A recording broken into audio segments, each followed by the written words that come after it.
आज की हमारी इस क्लास का टॉपिक है गोलीय दर्पण के लिए सिद्ध कीजिए R बराबर 2F। तो इस टॉपिक को सिद्ध करने के लिए हम क्या करते हैं, गोलीय अवतल दर्पण लेते हैं।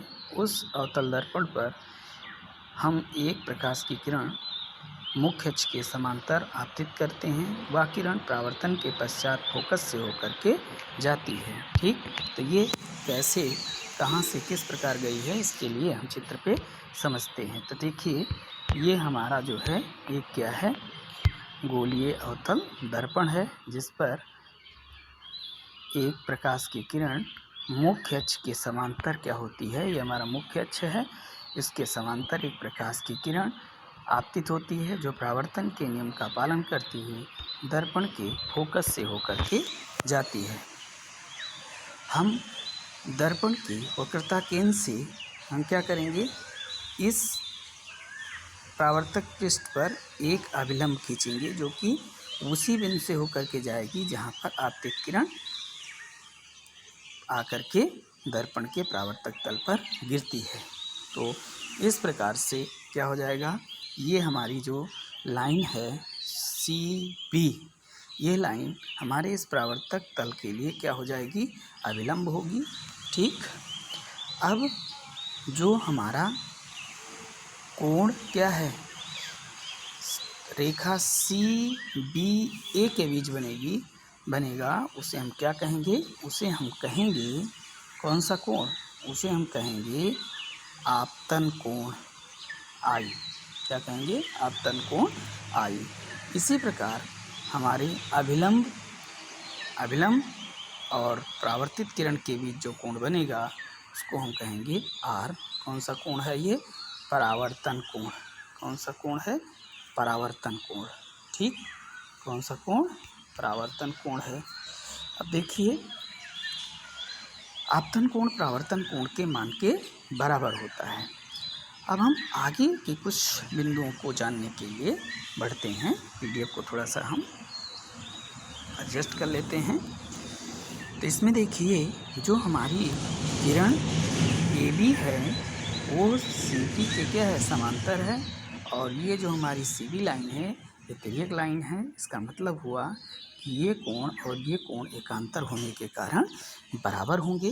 तो इसको हम यहाँ पर दिखा दिए हैं कि ये देखिए, आपका ये कोण इस कोण के बराबर है, क्योंकि कैसे कोण है, एकांतर कोण है। अब परंतु परावर्तन के नियम से क्या होता है, परावर्तन के नियम से I बराबर क्या होता है, R होता है। तो यदि परावर्तन के नियम से I बराबर R है, और हम पहले सिद्ध कर चुके हैं कि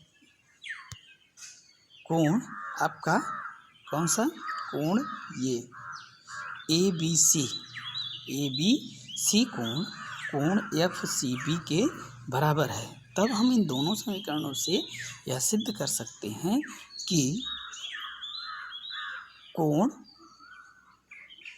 FCB का मान कोण FBC के मान के क्या है, बराबर है। ठीक, इसको हम थोड़ा सा क्लियर कर देते हैं, अदरवाइज आप समझ इसे नहीं पाएंगे। तो इसके लिए देखिए, एक बार हम ये कहते हैं कि कोण ABC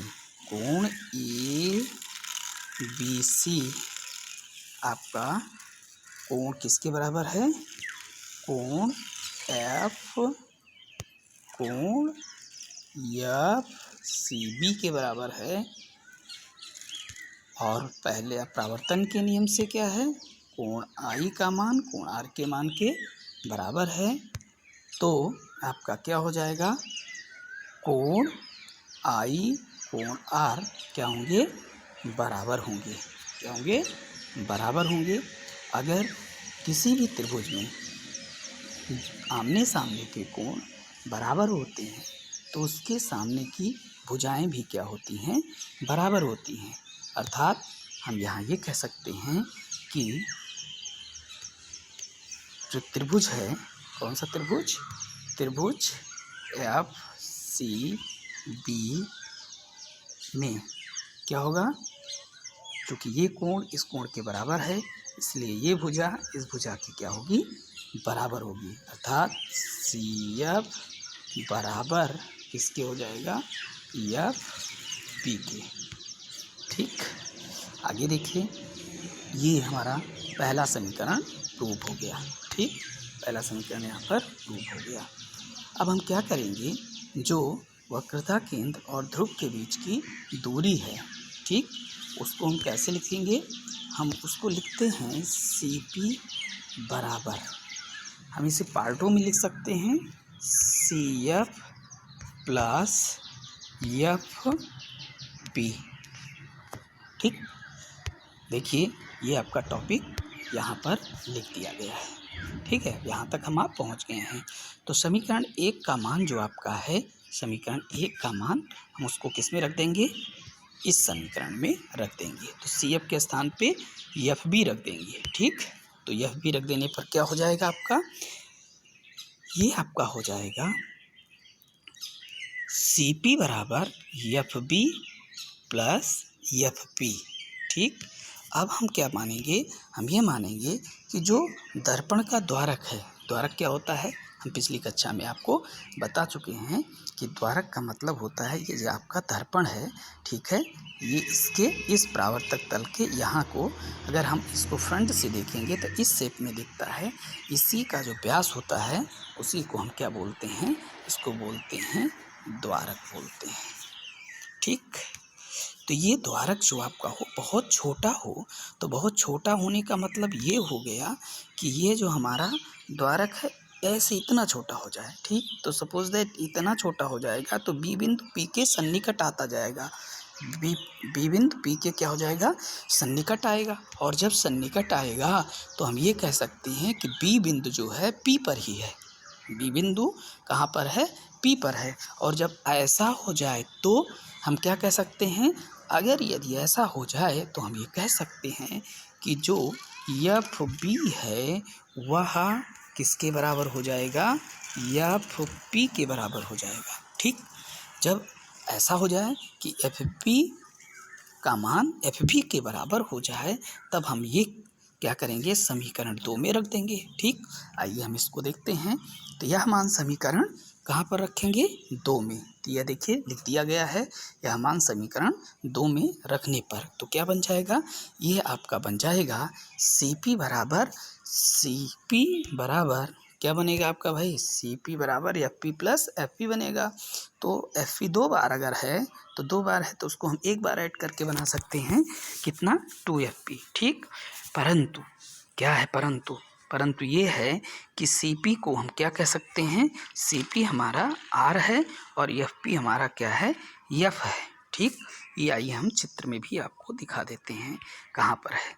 ये देखिए, ये हमारा कहाँ पर, ये देखिए ध्रुव से यहाँ तक की जो दूरी है ये कैपिटल आर लिखी गई है। ठीक, और यहाँ देखिए चित्र में थोड़ा सा और क्लियर कर देते हैं, ये हमारा जो है लिखा हुआ है ध्रुव से फोकस की जो दूरी है उसको एफ से दिखाए हुए हैं। ठीक, तो ये हमारा क्या है, एफ है, फोकस दूरी है।